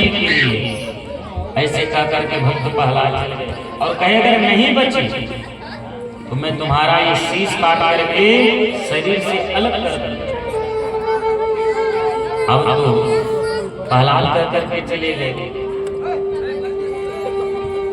बूढ़ी मैया बैठ करके रो रही है कि मैंने तो कह दिया कि मेरे राम बचा लेंगे, मेरे राम बचा लेंगे। अब बूढ़ी मैया ना अन्न ना जल कुछ ना लेकर के बैठी है, परेशान है कि हे राम जी मेरे 4 बिल्ली के बच्चे को बचा लीजिएगा, नहीं तो ये प्रहलाद मुझे मार डालेगा, खत्म कर देगा। बूढ़ी मैया क्या कहती हैं कि मेरी टूटी सी झोपड़िया में, कि मेरी टूटी सी झोपड़िया में आओ सीताराम, आओ राजा राम, आओ सीताराम,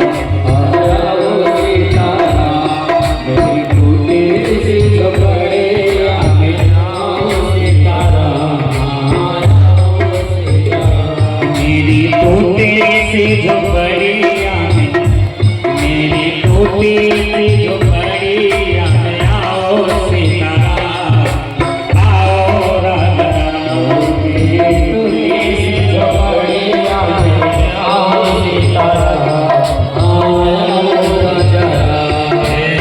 आओ राजा राम, आओ राजा राम, आओ राजा राम।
महाराज इधर भगवान ये बूढ़ी मैया भगवान को पुकारे कि मेरी टूटी सी झोपड़िया में आओ सीताराम, आओ राजा राम, मेरी बिगड़ी बने तो जाना, मेरे काज सवार हो तो जाना। अगर हे राम जी मेरे लाज को अगर आप नहीं बचाए तो मैं आपका नाम लेना छोड़। तो भगवान भक्त का सदैव रक्षा करते हैं। रात भर बूढ़ी मैया वैसे बैठी हुई, अंगारा जल रहा है। सुबह हुआ, भक्त प्रहलाद आए, कहीं अग्नि के पट को खोला जाए, और जब अग्नि के पट को खोला गया, मैया ने मिट्टी के पात्र को निकाली, जो जिसमें बिल्ली के बच्चे नहीं थे, वो मिट्टी का पात्र एकदम लाल लाल अग्नि अपने रूप में ले ली, और जिसमें बिल्ली के बच्चे हैं उस पात्र को पकड़ी तो मानो एकदम ठंडा ठंडा हवा चला, बाहर निकाली तो 4 बिल्ली के बच्चे उस पात्र से, मिट्टी के पात्र से कूद करके भाग गए। अब तो प्रहलाद देख करके देखते रह गए कि रात भरी अग्नि में पड़े हुए थे, फिर भी यह मरे नहीं। देख करके भक्त प्रहलाद बूढ़ी मैया के चरणों में लेट गए। धन्य है तुम्हारी भक्ति, धन्य है तुम्हारे राम। तो बोले श्री रामचंद्र भगवान की, धन्य है तुम्हारे राम, मैं तुम्हारे राम के चरणों का मैं दास बन गया हूँ।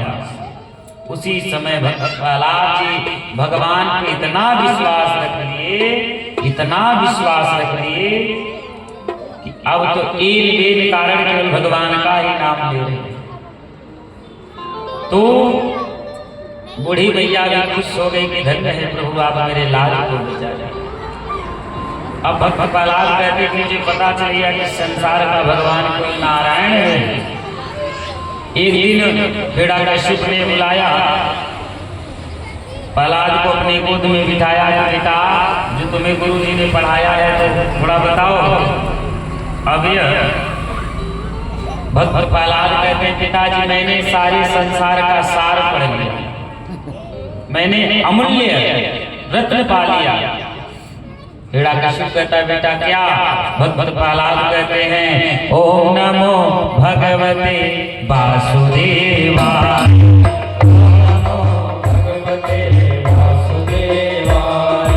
वासुदेवाय प्यारे वासुदेवाय, वासुदेवाय प्यारे वासुदेवाय, ओम नमो भगवते वासुदेवाय, ओम नमो भगवते वासुदेवाय,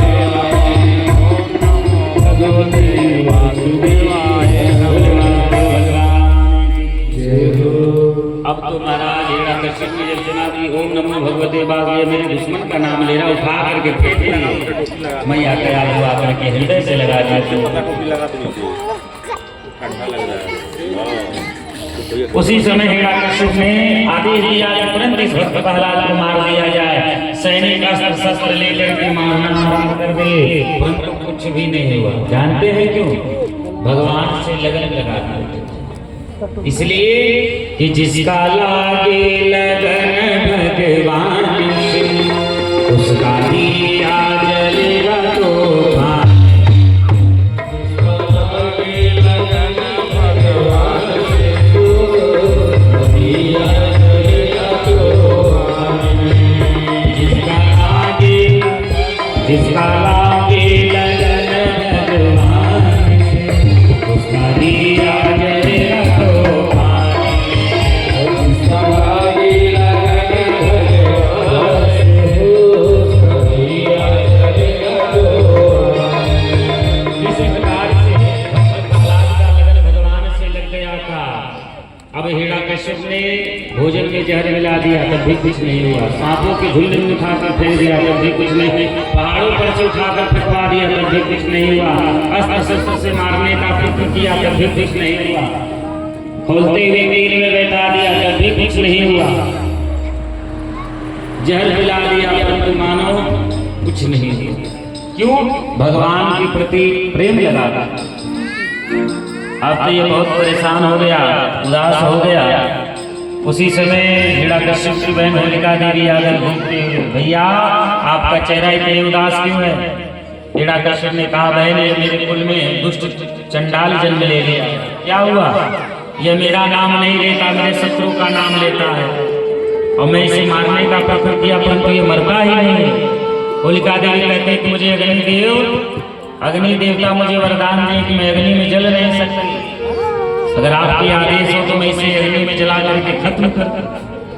भक्त प्रहलाद को हिरण्यकश्यप ने कहा बहन ठीक है। होलिका का भव्य रूप से तैयारी किया गया। होलिका भक्त प्रहलाद को गोद में लेकर के बैठ गई। अग्नि प्रज्वलित कर दिया गया। भयंकर अग्नि प्रज्वलित हो गया। भक्त प्रहलाद अग्नि में बैठे हैं, मानो ठंडा ठंडा हवा चल रहा है। जब भगवान की कृपा हो जाती है तो ऐसे ही होता है। एक दरिद्र को राजा बना देते हैं और जो राजा होता है अभिमानी उसे दरिद्र बना देते हैं। यही हमारे प्रभु करते हैं। आपको भक्त प्रहलाद को मानो ठंडा ठंडा हवा चल रहा है। होलिका देवी को वरदान मिला था कि अग्नि में जल नहीं सकती, परंतु इसका शरीर जलने लगा। अग्नि देवता का आवाहन करते हुए ध्यान करते हुए बुलाई, अग्नि देव प्रकट हो गए।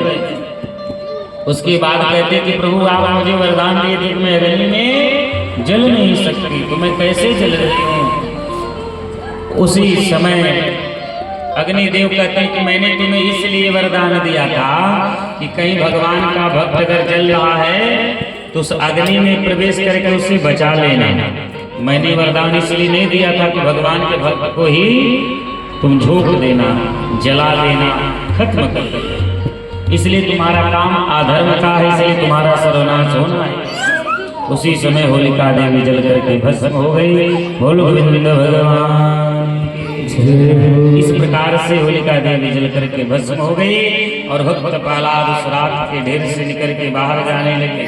परंतु जो राक्षस लोग थे भक्त प्रहलाद को पकड़े, उनके वस्त्र फट जाते हैं, उठा करके पटक देते हैं उसी पीछे रात में। तो जो होली के दिन मांस खाता है, मदिरा दारू पीता है, जो कपड़ा फाड़ता है, जो कीचा होली खेलता है कीचा माटी से, वह राक्षस परिवार के दैत्य थे। और जो अबीर से होली खेलता है, जिसके घर बढ़िया मालपुआ गुजिया बनता है, वह भक्त प्रहलाद के तरह भक्त होते हैं। तो होली के दिन जिसके यहाँ क्या बनता है सब लोग जान रहे हैं, बताने की जरूरत है नहीं। तो जो भगवान के भक्त होते हैं बढ़िया मालपुआ गुजिया बनाते हैं, तछमई खीर भगवान को भोग लगाएंगे, अबीर से होली खेलेंगे। परंतु जो राक्षस रहेंगे दारू शराब पिएंगे, झगड़ा करेंगे राक्षसों के तरह। तभी से होली का त्योहार आरंभ हो गया। तभी से होली मनाना सभी सनातन धर्म के सब लोग प्रेम से मनाते हैं।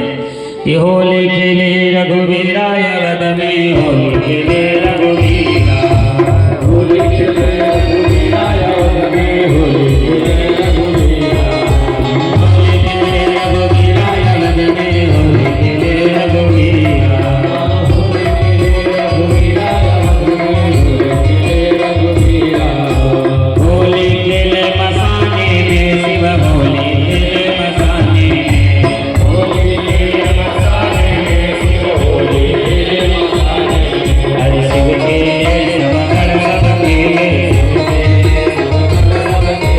शिव खेले सब कर सब खेले, होली खेले मसाने में, होली खेले मसाने में, होली खेले मसाने में, होली खेले मसाने में, होली खेले जटा होली शिव, होली खेले जटा होली, होली खेले जटा होली शिव, होली खेले जटा होली, होली खेले जटा होली शिव, होली खेले जटा होली, होली खेले जटा होली शिव, होली खेले जटा होली। सभी भक्त लोग होली मनाते हैं कि आज वीरज में होली रे, होली रे रसिया, होली रे रसिया, जोड़ी रे रसिया, होली रे रसिया, सोनी रे रसिया, होली रे रसिया, जोड़ी रे रसिया, होली रे रसिया, सोनी रे रसिया, आजो बीरज में होली रे रसिया, आजो बीरज में होली रे रसिया, होली रे रसिया, जोड़ी रे रसिया, होली रे रसिया, सोनी रे रसिया, आजो बीरज में होली रे रसिया, आजो बीरज में होली रे रसिया,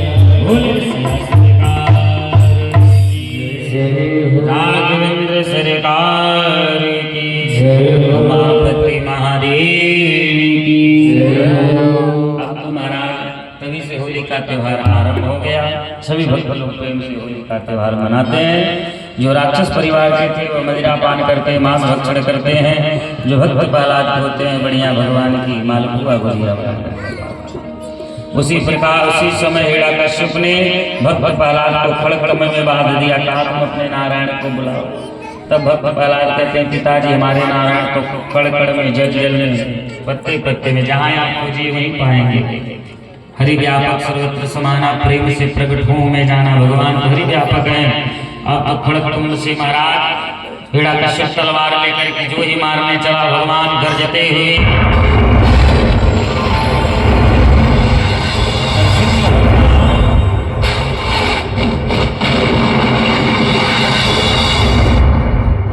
नरसिंह भगवान प्रकट हो गए। बोले नरसिंह भगवान की। उसी समय भागते हुए हिरण्यकश्यप को भगवान ने पकड़ लिया। तुम कहाँ भाग रहे हो? हिरण्यकश्यप हंसने लगा, भगवान से जान पर रख लिए हंसने लगा क्या कि मुझे वरदान मिला है तो नहीं मार सकते। भगवान ने कहा क्या वरदान मिला है? कहा अरे मैं ऊपर ना मरो नीचे न मरो भीतर न मरो बाहर न मरो ऊपर न मरो नीचे न मरो भीतर न मरो बाहर न मरो। कहता है कि मैं ऊपर नहीं मर सकता, नीचे नहीं मर सकता। मैं ऊपर नहीं मर सकता, नीचे नहीं मर सकता। भगवान ने कहा ऊपर हो ना नीचे हो, बीचों बीच मेरे जान पर हो, ना ही ऊपर हो ना नीचे हो, फिर काम नहीं मार सकते। क्यों? भीतर न मरो बाहर न मरो ऊपर न मरो नीचे न मरो भीतर न मरो बाहर न मरो ऊपर न मरो नीचे न मरो। फिर कहता भीतर न मरो बाहर न मरो। भगवान ने कहा तुम इस समय ना भीतर हो ना बाहर हो, इस समय तुम चौखट पर, ये चौखट ना बाहर आता है ना भीतर आता है। फिर कहता तुम मुझे नहीं मार सकते। ना दिन में मरो ना रात मरो ऊपर न मरो नीचे न मरो। ना दिन में मरो ना रात मरो ऊपर न मरो नीचे न मरो। उसी समय